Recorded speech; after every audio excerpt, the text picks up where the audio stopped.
All right, you're here for Raising a Digital Native. I'm Josh Mitchell. And I'm Ashaya Mitchell. Thank you to all of our sponsors. It's been really cool this weekend. Yeah. For those of you who don't know me, I'm the founder and principal consultant of M6L. Basically, I do consulting work on large-scale Drupal websites, but typically within internal teams that need to be leveled up. You know, they need somebody to help with development, or they need somebody to teach them how to do CI/CD, or basically anything in the stack where you're like, I don't know how to do this. I come in and I train developers to do that sort of thing.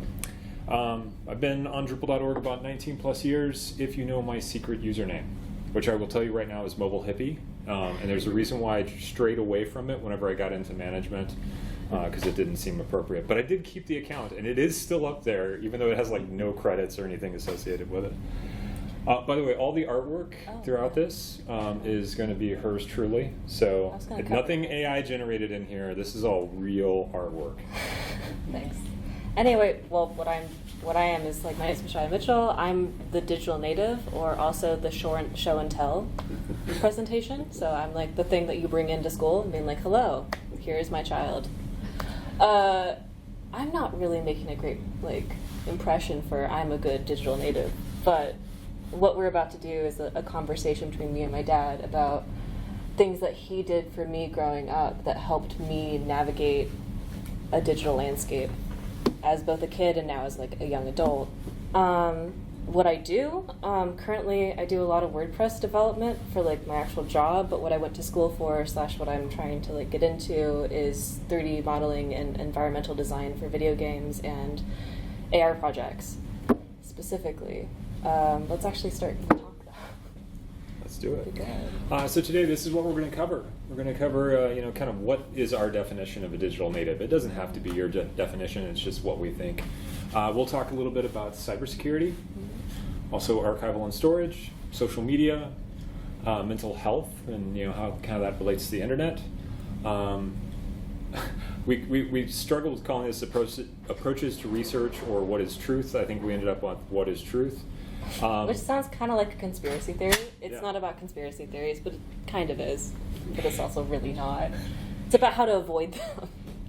And then we'll talk about how, kids like her are lucky to have all the best gear. So what is the digital native? Yeah. This is this one. And as you can see, I introduced them to technology young. I was thinking about as I pulled this. By the way, this was a meme I created like 2001, around the time she was just sitting up in a chair. And by the way, that is a wicked cool 17-inch flat Trinitron CRT monitor. In case you're wondering. It weighed about 50 pounds. Oh God, they were so heavy. Yeah. At least it's not a sunblower. Top of the line, though.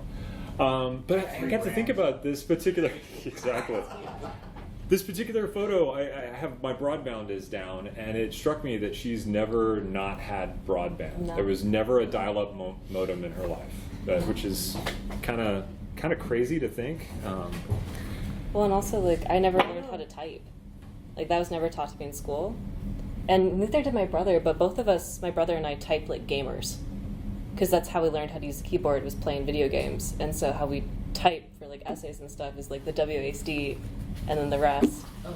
But that's kind of a misconception, when you're growing up on the internet, is you'll just naturally learn how to type the traditional way. But my only friends that know how to actually type are the ones who took the classes. Right. The rest of us are all I have ones who's their main one is the space bar and the arrow keys.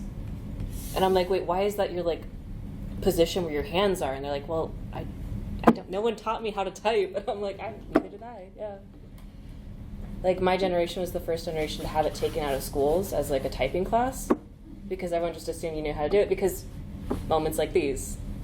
Right. So even though they never got the official typing, they were literally touching mice and keyboards as little kids. And this is an interesting thing that I kind of think we should call out, which is their pre-touchscreen life. Mm-hmm. So I think there's an advantage to that in that the mouse and keyboard was a bit more tactile, and so if there was a little bit of piece of advice that I would throw out to young parents thinking about what they're going to introduce their kids to, maybe a little bit less of the touch screen and a little bit more of the tactile, and just in terms of how you're thinking about it. They all wanted to watch that again. Oh yeah.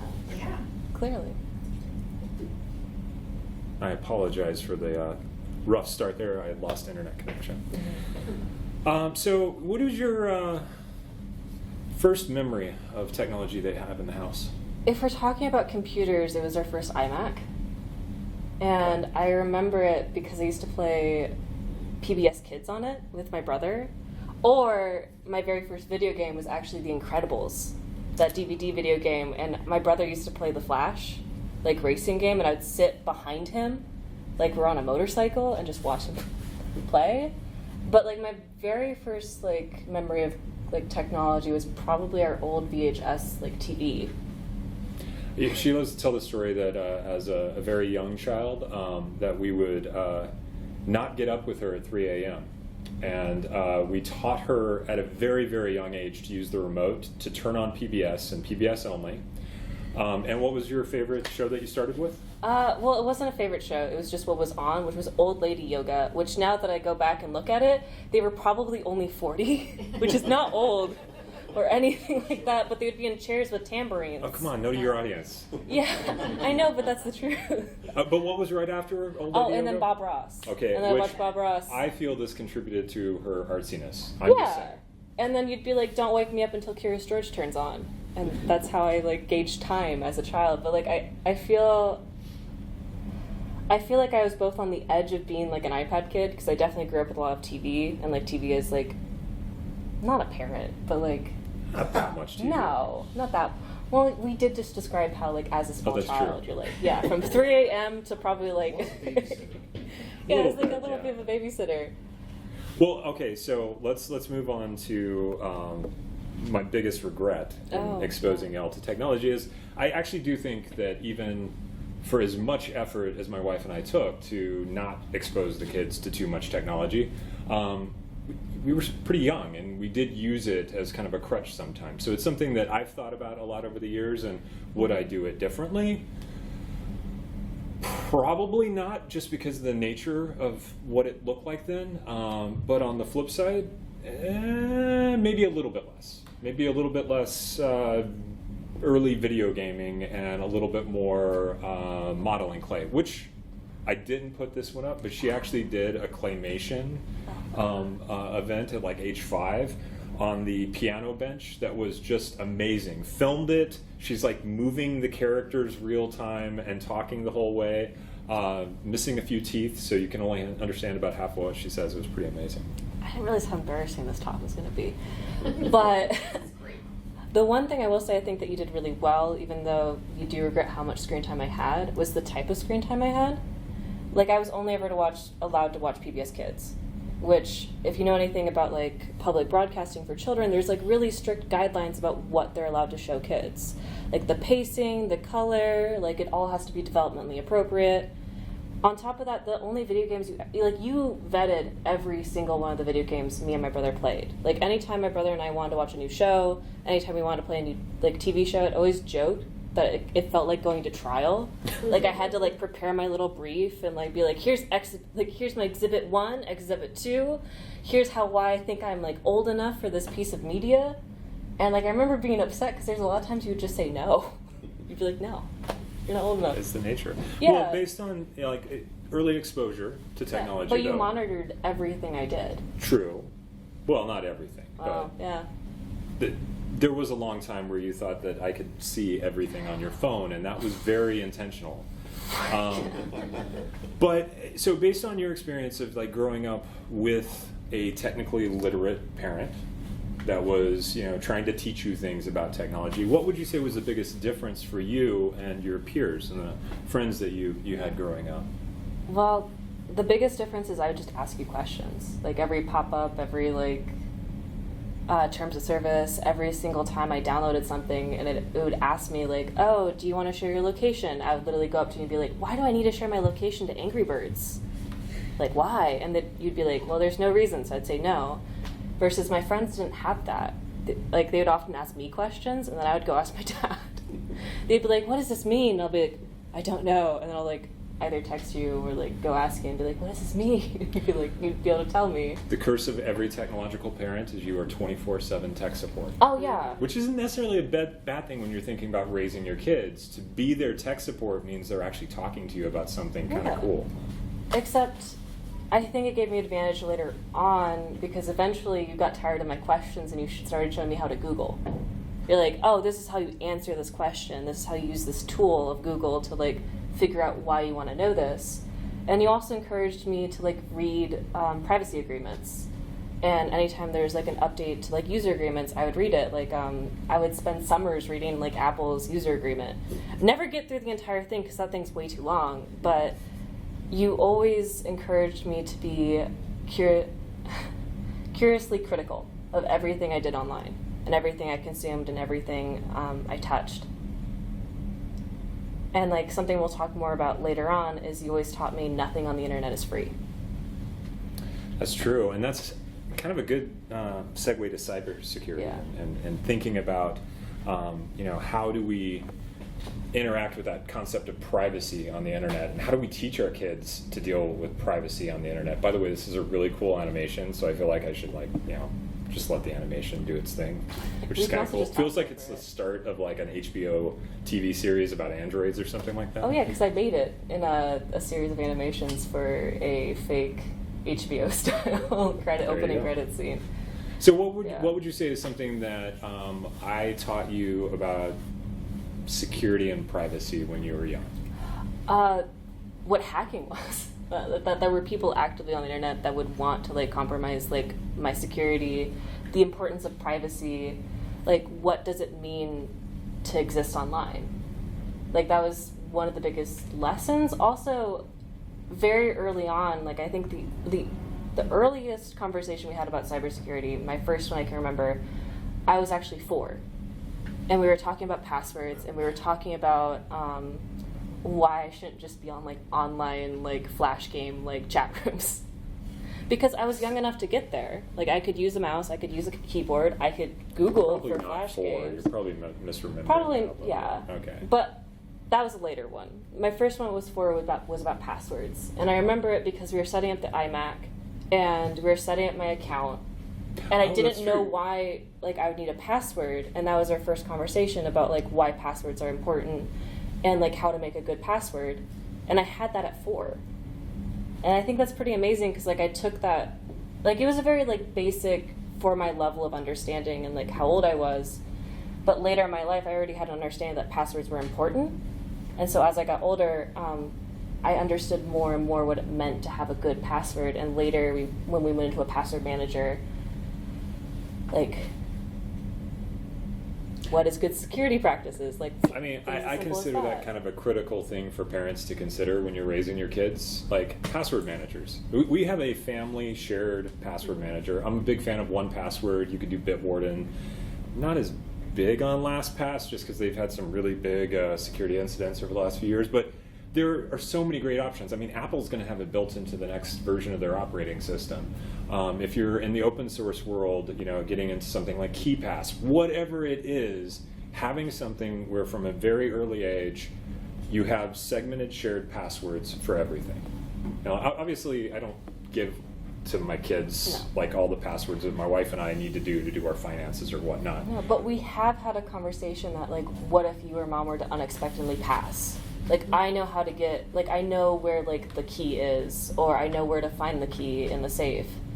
Like, that was a very real conversation we had together, like, when you went flying, I think to Boston was the first time we had that conversation. Oh yeah, when both mom and I were gone for, like, the first trip away from the kids, where Yeah. it was extended, and we're a little bit further away than we expect, and they were old enough that it wasn't a morbid conversation. So. No, it wasn't a morbid. It was purely like, it was kind of like a, hey, here's the phone numbers for grandma and grandpa. Here is, like, where, like, if there's a fire, here's where the fire safe is. Oh, also the fire safe has, like, the last password, like, key that, like, if anything were to happen to us, like, please use this. It has more instructions once you log in. Like, having conversations like that with your kid, I think, is also really important. Maybe not at 4, but, like, later in their life. when it's more relevant. And apologies for the technical difficulties, but we're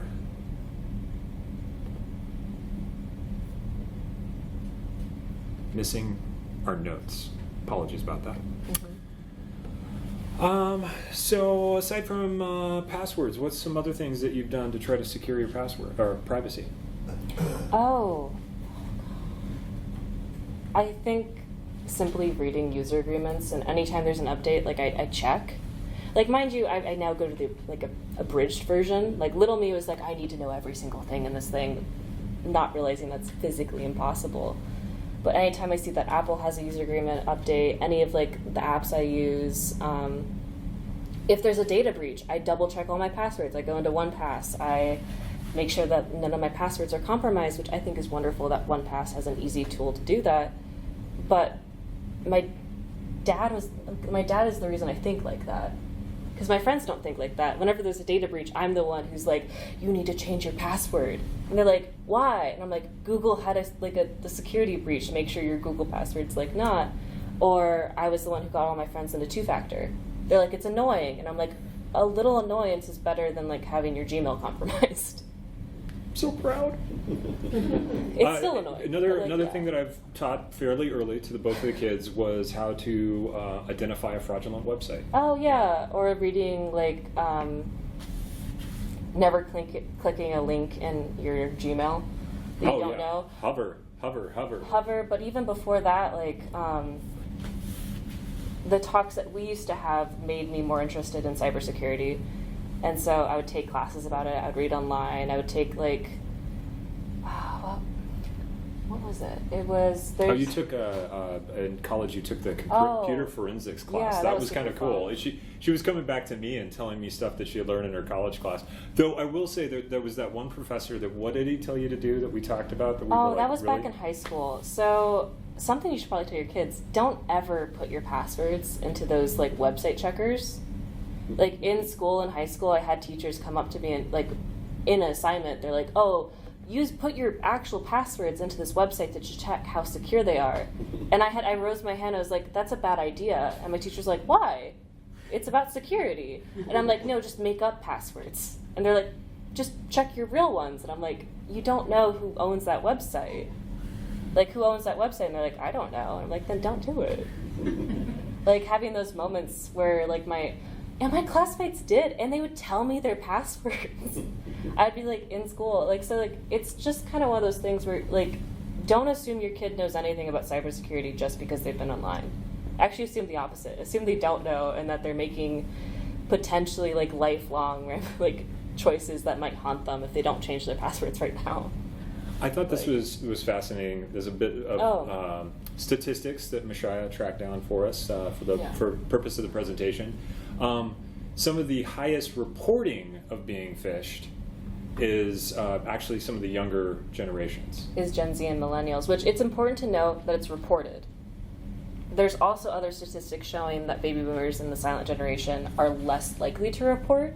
So any cybersecurity statistic you get about this, just approach it from the standpoint that it may not be fully accurate because there's a lot of shame with older generations in reporting scams that newer generations don't necessarily have. That being said, another thing I would consider giving your kids is a statistics class. There's so many times. For example, I could just come up here and be like, yes, because of this one graph, Gen Z are getting phished left and right. It's a pandemic or whatever, but that's not actually understanding the data. And so often, your kid is going to run into numbers. They're just going to be like, look at this graph. And if they don't know to question statistics and that numbers don't lie to you, but people still can. And there's ways to manipulate data to prove a point that may not be what the data is actually saying. And so, speaking of data? Yeah, identity theft. Which actually, I learned the most about identity theft because you got your identity stolen. I did, in fact. Yeah, had a lovely little United Airlines mileage card open on my behalf just this last year, as a matter of fact. It was kind of a interesting experience, and I told Mashaya about it as it happened. The way that I discovered it had happened is I got spam bombed. I don't know if you've ever been spam bombed before, but it means all of a sudden one of your email addresses, in my case I was quite fortunate, it's an older email address that I don't use very often, started getting tons and tons of subscriptions to mostly government newsletters. So lots of gov delivery solutions or submissions to this one particular thing. I was flooded. All of a sudden my inbox was full of newsletters that I didn't sign up for. And it turns out that's actually a technique to distract you from the fact that you are being also hit with a legitimate sign up to some other service, which I happened to find in my spam folder, which is also unfortunate.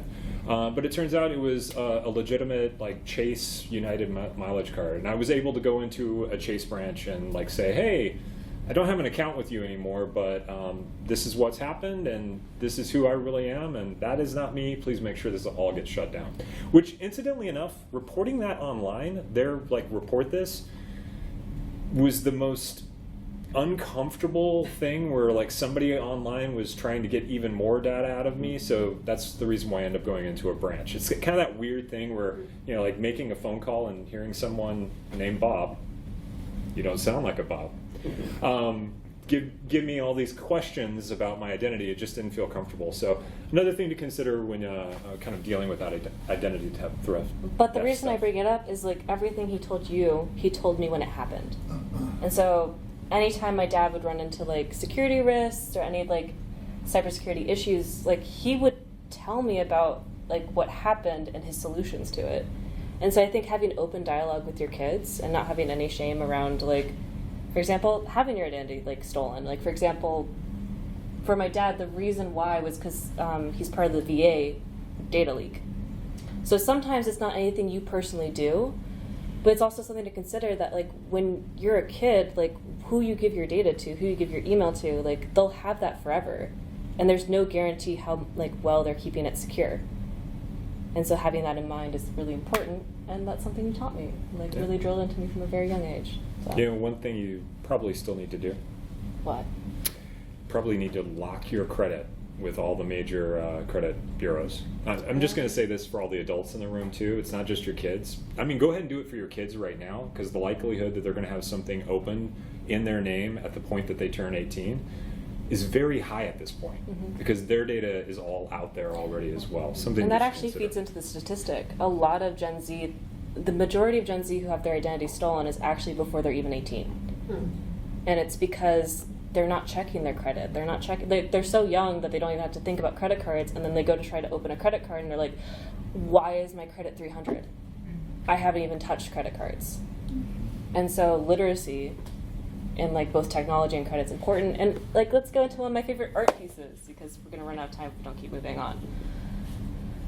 A part of growing up online is this constant feeling of being watched and anonymity at the same time. It's almost like a paradox. And with this, like, the reason why I pulled out this art piece is because I feel like it really represents what it feels like to be online. It's called Stranger Visions, and it's actually from 2012/2013. And it was done by this artist who went around NYC and collected cigarette butts, gum wrappers, anything like she could possibly find. She would take a photo and keep the piece, and then sequence the DNA and create these digital masks from the DNA. So these are actual people. So that cigarette butt is on that wall. It's a prediction of what that person looks like. And I think it kind of represents the feeling of being online from an early age. Like your kids, they've probably had the photos posted of them online from even before their birth. Like pregnancy announcements, gender reveals, all the way to like first baby photos, first walking, like first day going to school. Like everything about them is online, and the feeling of anonymity is going away, and instead it's just constantly being watched.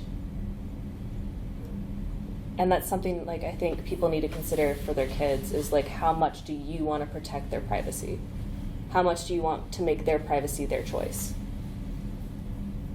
By the way, she's told me I can't post anything Yeah. of her on social media, and I respect that. So My daughter did that as well. I was Yeah. like, what? My kid, I'll post whatever the hell I want. well, yeah, it's. But I think it's fair. 5 minutes It's later, I realized she was completely right. Yeah. You know, Fine, fine. So, archival and storage, which I think also ties to, you were talking about all that data that's going off to the socials and whatnot. When was the last time you backed up your computer? Well, whenever Time Machine did it last, because I have it all automated. Last time I physically, because I keep both Time Machine, iCloud. Well, Time Machine and iCloud are connected, but I have both an iCloud backup by itself and a Time Machine iCloud backup, and then I have a physical hard drive, and then I also keep any finished works using Google Drive. So I have about 4 backups for my Mac, and then one physical for my Linux. That's solid, because it's this combination of storage that you're using a service, which you've always got to be concerned about, what if that service goes away, but also some storage that you physically control, which is a good combination. I would say too, the archival and storage, I was super proud the first time that she showed me one of her projects from college, and all of the file management was there. Like, all the folders were named impeccably. It was so cool. I was so proud. I was like, yeah, that sunk in. I love how you think that that was done for you, but that was really for my own sanity. Oh, okay. I have so many layers and layers that it's just to keep track of a project. But yeah, you did teach me that a lot. Inversely, I've had a friend who they dropped their phone while snowboarding, and I was like, okay, just restore from iCloud backup, and they're like, I don't have that. I'm like, okay, where's your physical backup? And they're like, I don't have that. And so we rushed to the Apple store, and they're like, I'm not sure if you'll, I can't help you. Luckily, the phone turned back on, and we were able to sync it to iCloud somehow and get that backup. But for my friend, she would have lost 20 years worth of photos and data, and her cat just passed away, so she would have lost all of the photos of her cat because it was backed up to nothing. And so I think there's a false sense of permanency. The internet is both permanent and incredibly fragile, which kind of brings us to our next slide, which is, pause it, I'm gonna go. There we go. The hack with the Wayback Machine, there's no guarantee anything's gonna last forever. May it be a hack, may it be no one wants to maintain their server anymore. And we all thought that the Wayback Machine was pretty rock solid. The fact that it got hit with a hack is wow. At least for me, I've been going back into archive.org for at least 15 years, if not longer. Whenever I'm like, oh, hey, that project I used to work on, do they still have a snapshot of the homepage, right? And I relied on it for that instead of necessarily making my own snapshots for a lot of that earlier work. And it's currently, if you try to go on the Wayback Machine, you can't. Whether they're going to be able to. With passwords, I don't know. So actually, I know the answer to this because my dad asked me that exact question. You need to log into the Wayback Machine. You can have a login, and so people have accounts on the Wayback Machine. So the 31 million passwords that were stolen were Wayback account passwords. But if you don't teach your kids not to use the same password for everything, those passwords could be incredibly valuable. Sure. And so that's from that lesson. Teach your kids to use multiple passwords, no matter how inconvenient it is. Yeah. That goes back to the password management and cybersecurity. One of the things that I taught the kids fairly early on was, it doesn't matter if you know every password. It matters if you know your one password and your password manager, and that you're doing the right security steps with your one password manager, because it's actually better for you to do super secure passwords that you never change again than it is to rotate passwords all the time with variations on the same thing. Oh, it's fish123. Oh no, it's fish321. And of course I am talking about the jam band fish and not the... And I have no idea what he's talking about, so that's okay. Yeah.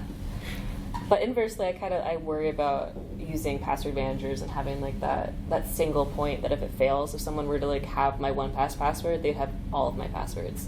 That worries me. But the only reason I would even think about that is because I talk to my dad about it all the time.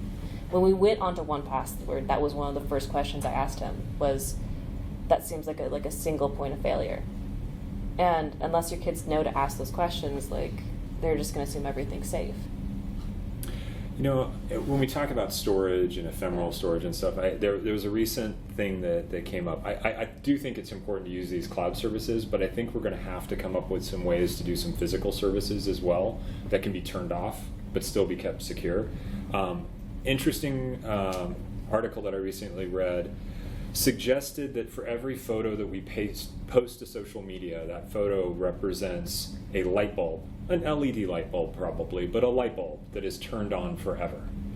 Because you've got the storage of that on the server and the ongoing energy to run that server. Now, and I'm talking about literally one high resolution photo and the storage represented by it equating to that little bit of energy on a trickle.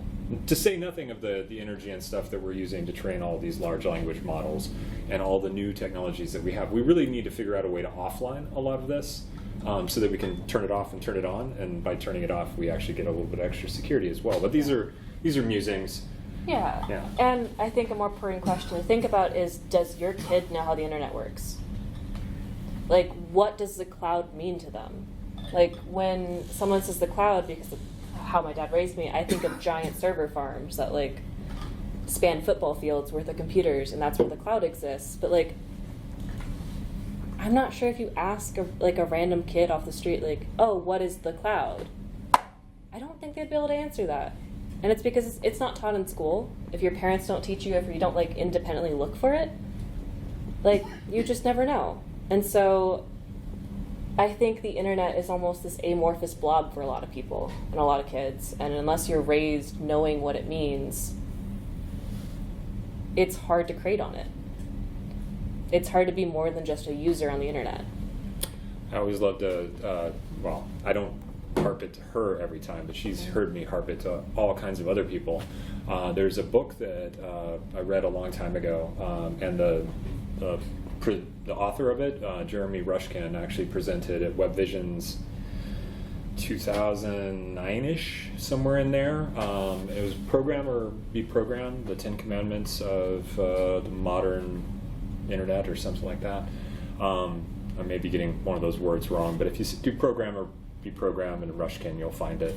But it was a really interesting, I remember hearing him speak and reading through it. It's a quick read. But it's like, if you don't know how to use a computer, you are going to be used by computers. Somebody is going to affect your life because you don't know what they're doing to you. But if you teach a kid young, this is how you use a computer rather than just consume on a computer, I think it sets them up for being able to do that better. Which is a really good transition to our slide about social media. Speaking of getting used. Like, I think one of the biggest places that kids are currently on is actually social media. And personally, I don't think kids should be on social media. I don't think it was ever made for them. I think it's incredibly bad for them, but everything in their life is telling them to use social media. It's not just their friends. Sesame Street has a social media account. Their school has a social media account. The cafe they like going to has a social media account. The play group they go to has a social media account. Their preschool has a social media account. Like, everything in their life revolves around social media in some way. Right, we were talking about your sports teams and My sports team, all yeah. the social media accounts that you started with. The only purpose for them were, I've got to get my updates from the coach on where the game is at. Yeah, where that's do how we I need got, to meet up, that sort of thing. Yeah, that's how I got Snapchat, Facebook, like a couple obscure ones because they're like, we want it to not be social media, but it was still social media in the end. X, which used to be Twitter, I still won't call it X. I do.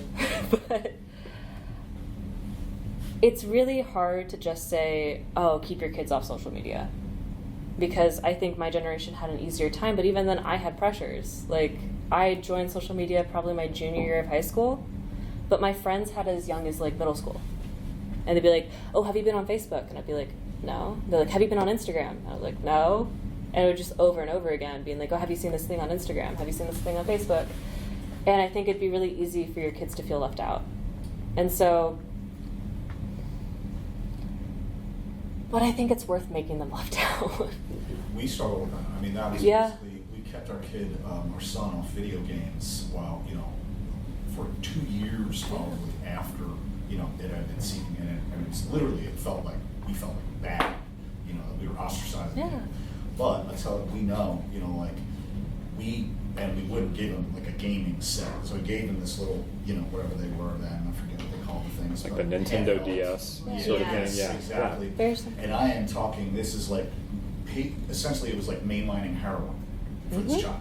Right? Oh. He just became like it was like a magnet for him all the way through high school, and he still is in his second year of college now. And I'm like, you're a business student, man. Like you don't have time for this BS. Like you got to be kidding me here. Like Yeah. why would you even take this? And so I don't know. He lives on his own. I don't know what he spends in time doing it, but I do know that moment changed that person's life forever. Right? They were 100%. given something they became like unwittingly addicted to for various different reasons. And actually, one of my college projects was actually about how video games have a lot of systems that are very similar to gambling. Sure. Yeah, like they're loot boxes, loot crates, like grinding, the grinding mindset that if you just keep going, you'll get that like next prize. Like I had a totally different picture in my head when you said that. That was totally not father-daughter. we're in public. This is very embarrassing. Sorry, I was like, Also, made me really? lose my train of thought. But like Gambling. gambling. Yeah, thank you. Video games, social media, they're all built on a structure that's very similar to gambling. And unrelated, but I really want to touch on this topic, the minute your kid gets on social media, the algorithm's going to start parenting them. No level of moderation is 100% good. And there's actually things that like, there's another slide later on, but I'm going to talk about it now and we'll talk more about it in depth later. There can be non-harmful things that would never be picked up by moderation that your kid's going to consume and then think is truth. For example, in early 2010s, like there used to be a bunch of satirical Tumblr accounts that would take these wild quotes and associate them to historical figures. Well, those quotes are still like floating around with that wrong association, but no longer is it attached to that satirical Tumblr account. And so you have a bunch of people being like, Abraham Lincoln said what? But he didn't. Which is why it's important to teach your kids to be like critically curious. And that's the biggest tool you can give. And also, part of the reason I was able, we could switch to the mental health slide because I think I can sideline my thought into that. Only because you're hitting the slides we're going to hit. Yeah. So. One of the biggest things my dad did for me and my brother was get us into sports, get us into like outside activities, because it wasn't just a turn off your phone and sit and do nothing. It was a turn off your phone, we're going to go do a family event. Turn off your phone, we're going to go to the pub together. Yeah, when you can bring kids in the pub, that's a very Portland, very Seattle thing. But in so many so many times in my life, when my dad would be like, you need to get off your phone, you get off your, like, whatever attachment I had to the internet, it was always accompanied with, we're going to go do something together. And anytime my dad would say, like, you need to reduce your screen time, he would reduce his screen time. And so the best thing you can do is lead by example. Like, it's really hard to tell your kid to be off their phone when you yourself are glued to your phone. Because they're going to look at that and be like, well, you're on your phone. Like, why can't I be on it? And so I think it has to be more than just kids need to be off their phones. It has to be, we need to make third spaces for kids. We need to, like, encourage them to go to camps. We need to encourage them to have, like, in-person friends and create opportunities for them to have actual social interaction, especially post-pandemic, when they literally couldn't. Like, the only option was for them to be online. And so a lot of their school friends were online friends. And so I think the next step forwards, because I don't want to leave you with doom and gloom, because I don't think we're at a point where, like, oh, all the kids are screwed. I think that if we're really mindful about the next steps we take and introduce more opportunities for kids to have, like, to play outside. Like, when was the last time you went to a park and it was just full of kids playing by themselves? Hopefully playing together, too. Yeah, hopefully playing together, but, like, we need to introduce more opportunities for kids to interact with other kids in safe environments. And in a lot of ways, that starts with you. So hopeful. Just got the call to action going now, folks. I'm trying. So what is truth? Oh, yeah. So, oh, wait, this is not the video I thought it was. But how do you teach kids to be curiously critical? You teach them that the internet often lies. Like, there is quite literally no way to know what is truthful, because, like, this is a great example. A lot of people are getting their news online from sources that look like this. And mind you, I've actually fact-checked this. This is about how airlines, if they cancel on you now, they have to reimburse you. It's not a airline per airline, like, this is our policy, I can't reimburse you. There's now federal laws being like, if your plane cancels on you, they have to, like, reimburse you the full amount. So But I learned that from a talking fish online. Like, that's ridiculous. So, like, teach your kids to, like, look at this video and be like, huh, and then Google more. Like, something that my dad taught me. Every time I'd bring something up to him, I'd be like, oh, did you hear about this?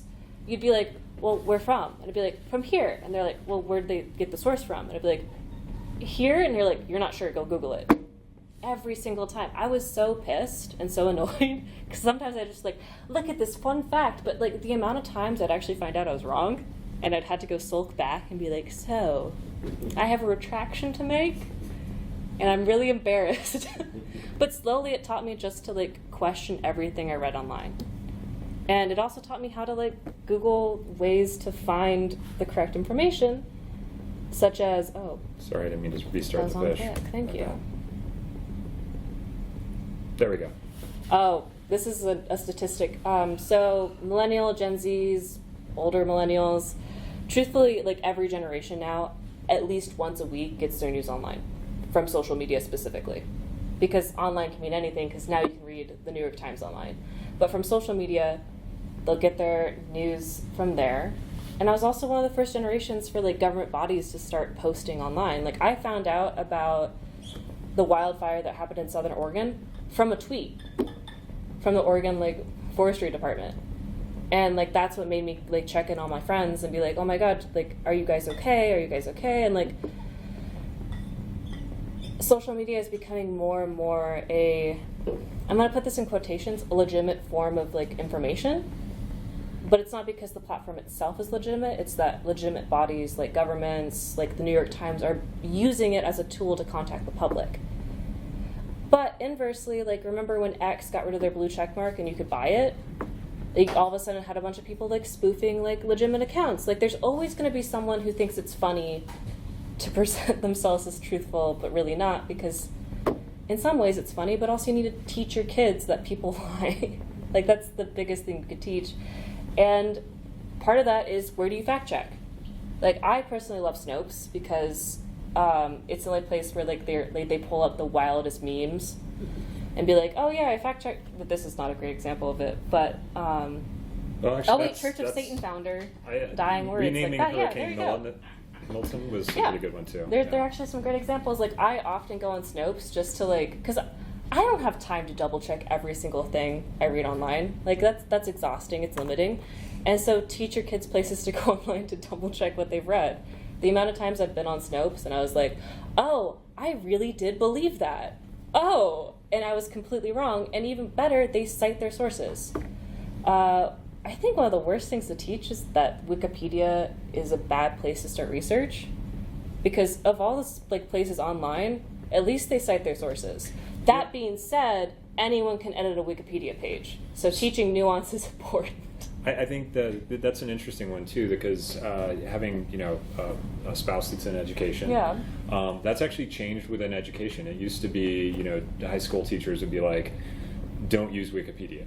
And I remember that being a really sound message of the aughts and the teens of the 20 teens. And that's changed now, because it's like, oh, there are actually so many people fact-checking that they can get on it pretty quickly and fix it. Mm-hmm. It's just having to be coupled with, if it's too good to be true, maybe somebody's tampered with it. And kind of trying to teach that nuance, which is very And that different. will also save your kids from phishing scams. Being like, constantly be like, if it's too good to be true, double check it. Because nothing is a guarantee in life. Like the amount of like drop shipping videos I get where it's like, be a millionaire by being an Amazon dropshipper. I get that like at least 2 times a day on social media. Like again, like once you get your kid on social media, you lose so much control. Like that's just the truth. Like the algorithm is going to show them things that you have no control over. Don't believe. Again, another example, bringing back to the quotes, like Snopes has wonderful articles about like how do you authenticate historical figure quotes, because things like don't believe everything you read on the internet because there's a picture with a quote next to it was actually a Tumblr quote. It's an example of the satire, but some of it's more subtle. And if you look at the photo, they don't actually cite the Tumblr post it's from, but Snopes does. And so knowing, like giving your kids resources of places to double check their information, I think is also incredibly powerful. For sure. Oh yeah, all the best gear. Okay. All the best gear. Most of it was handed down early on, Yeah. I would say. My first iPhone was an iPhone 3GS. iPhone 3GS, that's Yeah. right, yeah. It was kind of interesting because the kids, her older brother got like it was a touchscreen phone, but it was the worst capacitive touched ever. And so every time I was like, well, why didn't you text me? He's like, I didn't really want to use my phone. I was like, because I was trying to get him used to the idea of getting some communication going because he was doing an after-school program and I had to arrange pickup, and it was great that we had this way to communicate that wasn't a phone call every time. But it was the worst phone ever, and so I got an upgrade and he got an iPhone, and then I got another upgrade, and then he got another iPhone and she got his iPhone. So it was kind of this pattern that we took on. But I would say that's changed over time, because one of the things that ended up happening as we got into, like, say, your high school years, is instead of it always being a hand-me-down, it became, what is the technology that will help her create? Mm-hmm. So suddenly the investment into, like, say, an iPad Pro with a pencil. Yeah. I think you got them inspired with Feed Your Soul, when it was about drawing. So I think there's ways to introduce like technology to your kid, but I think technology should always be introduced as a form of being able to make something versus a form of, oh, now just go consume. Like if you give your kid an iPhone, be like, look at all the cool things you can make with it.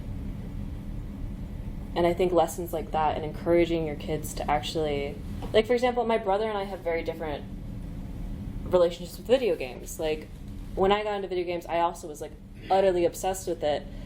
But then it actually was in high school. My middle school computer science teacher introduced me to Scratch, which was an online, you know what I'm talking about, Yeah. which was an online game engine where I could start building video games.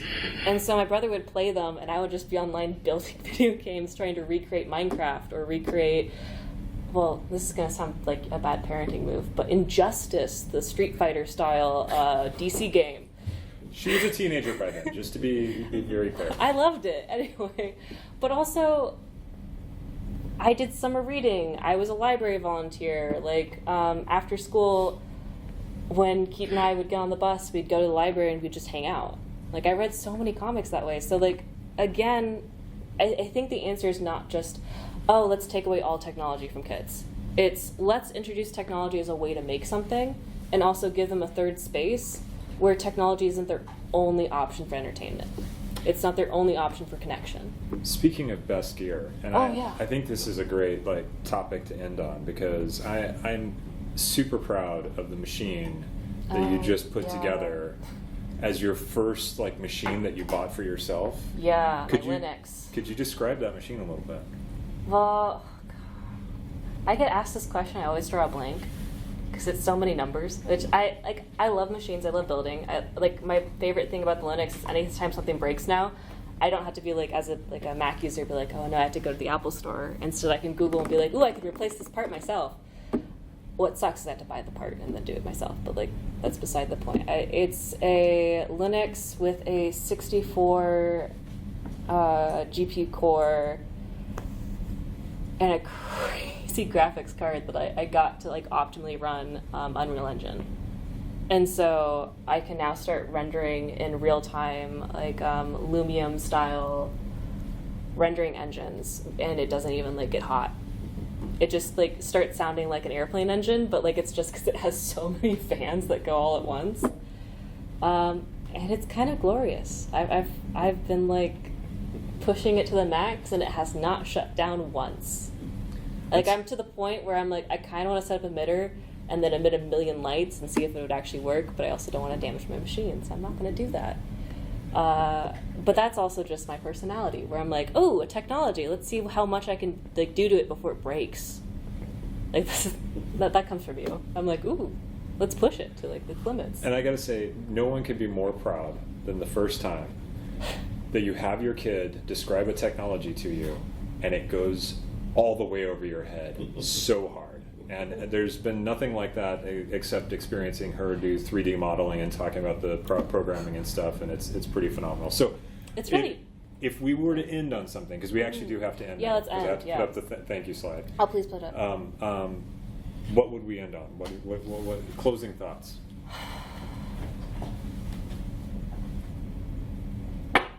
Be the kind of technology user you want your kid to be.